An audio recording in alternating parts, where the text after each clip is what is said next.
નમસ્કાર, આપ જોઈ રહ્યા છો ઓસ્કાર ગુજરાતી ન્યૂઝ અને હું છું ભાવના ચૌહાણ। નમસ્કાર, તમે જોઈ રહ્યા છો ઓસ્કાર ગુજરાતી ન્યૂઝ। રાધનપુર સમાચાર।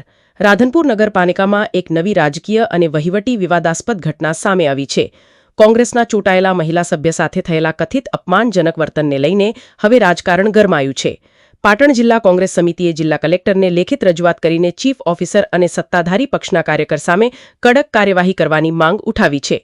મળતી માહિતી અનુસાર રાધનપુર નગરપાલિકાના વોર્ડ નંબર 1ના કોંગ્રેસના સભ્ય જયાબેન ઠાકોર લોકોના પ્રશ્નોને લઈને નગરપાલિકા કચેરીએ રજૂઆત કરવા પહોંચ્યા હતા।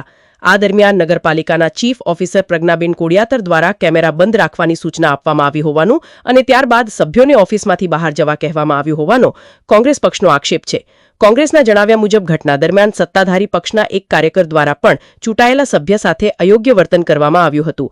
આરોપ છે કે તે હાજર જ્યોતિબેન જોશીને ખુરશી આપવામાં આવી હતી, જ્યારે ચૂંટાયેલા સભ્ય જયાબેન ઠાકોરને ઊભા રાખવામાં આવ્યા હતા। કોંગ્રેસનું કહેવું છે કે આ માત્ર એક મહિલા જનપ્રતિનિધિનું નહીં, પરંતુ લોકશાહી મૂલ્યો અને જનમતનું અપમાન છે। આ સમગ્ર મામલામાં કોંગ્રેસે વધુ એક મહત્વનો પ્રશ્ન પણ ઉઠાવ્યો છે। કોંગ્રેસનું કહેવું છે કે જ્યોતિબેન જોશી કોઈ ચૂંટાયેલા પ્રતિનિધિ કે સરકારી અધિકારી નથી, તો પછી તેઓ કયા અધિકાર હેઠળ આખો દિવસ ચીફ ઓફિસર અને નગરપાલિકા પ્રમુખની ચેમ્બરમાં હાજર રહે છે। કોંગ્રેસે માંગ કરી છે કે જ્યોતિબેન જોશીનો સત્તાવાર હોદ્દો અને તેમની ભૂમિકા જાહેર કરવામાં આવે। પાટણ જિલ્લા કોંગ્રેસ પ્રમુખ ઘેમરભાઈ જેરબારીએ જિલ્લા કલેક્ટરને કરેલી રજૂઆતમાં માંગ કરી છે કે ચીફ ઓફિસર પ્રજ્ઞાબેન કોડિયાતર સામે ખાતાકીય તપાસ શરૂ કરવામાં આવે, સત્તાધારી પક્ષના કાર્યકર સામે કાયદેસરની પોલીસ ફરિયાદ નોંધવામાં આવે અને ભવિષ્યમાં કોઈપણ ચૂંટાયેલા સભ્ય સાથે આવું વર્તન ન થાય તેની ખાતરી આપવામાં આવે। કોંગ્રેસે ચેતવણી પણ આપી છે કે જો આ સમગ્ર મામલે તાત્કાલિક અને યોગ્ય કાર્યવાહી નહીં કરવામાં આવે તો ગાંધી ચિંધ્યા માર્ગે આંદોલન કરવામાં આવશે અને નગરપાલિકાના કામકાજનો બહિષ્કાર કરવામાં આવશે। હાલ સુધી આ મામલે નગરપાલિકા તંત્ર અથવા ચીફ ઓફિસર તરફથી કોઈ સત્તાવાર પ્રતિસાદ સામે આવ્યો નથી, તેથી આક્ષેપોની સ્વતંત્ર પુષ્ટિ હજુ બાકી છે। હવે જોવાનું એ રહેશે કે જિલ્લા વહીવટી તંત્ર આ રજૂઆત પર શું પગલાં ભરે છે અને આ વિવાદનો અંત ક્યાં સુધી પહોંચે છે। આ સમગ્ર ઘટનાને લઈને તમારા શું વિચારો છે, અમને કમેન્ટ કરીને જરૂર જણાવો। વધુ સમાચાર અને અપડેટ્સ માટે જોડાયેલા રહો ઓસ્કાર ગુજરાતી ન્યૂઝ સાથે। નમસ્કાર।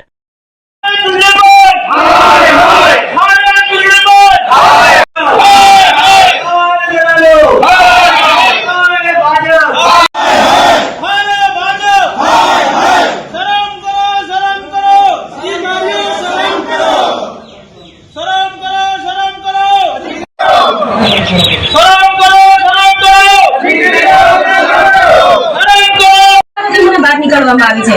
હું તો ત્યાંની ચાલુ સદસ્ય છું ને, ઈ હોય છે, પણ હમણાં જોજો એક જે મારું અપમાન કરે છે ચીફ ઓફિસર ને પાર્ટીના ચૂંટાયેલા એક સદસ્ય જે જયાબેન ઠાકોર જે નગરપાલિકામાં હાજર હતા, એવા સમયે ચીફ ઓફિસર અને સત્તા પક્ષના લોકોએ અમે કોપના હોદ્દેદારો છીએ એવા કહીને એમને બહાર કાઢવામાં આવ્યા હતા। એના અનુસંધાનમાં આજે પાટણ જિલ્લા કોંગ્રેસ દ્વારા કલેક્ટરશ્રીને આવેદન આપ્યું છે। હું આપના માધ્યમથી કહેવા માંગુ છું કે સત્તાધારી પક્ષને કોઈ પણ જાતનો પાવર હોય તો એ કાઢી નાખે। કોંગ્રેસ પાર્ટીના કોઈ પણ સદસ્ય કે કોઈ પણ કોંગ્રેસ પાર્ટીના કોઈ સભ્યને જો કોઈ પણ ગેરવર્તન કરવામાં આવશે તો પાટણ જિલ્લા કોંગ્રેસ કોઈ પણ ભોગે સોંપી લેવામાં નહીં આવે। આગામી સમયમાં અમે કદાચ રાધનપુર નગરપાલિકાનો કોંગ્રેસ પાર્ટી દ્વારા ઘેરાવનો કાર્યક્રમ પણ રાખવાના છે।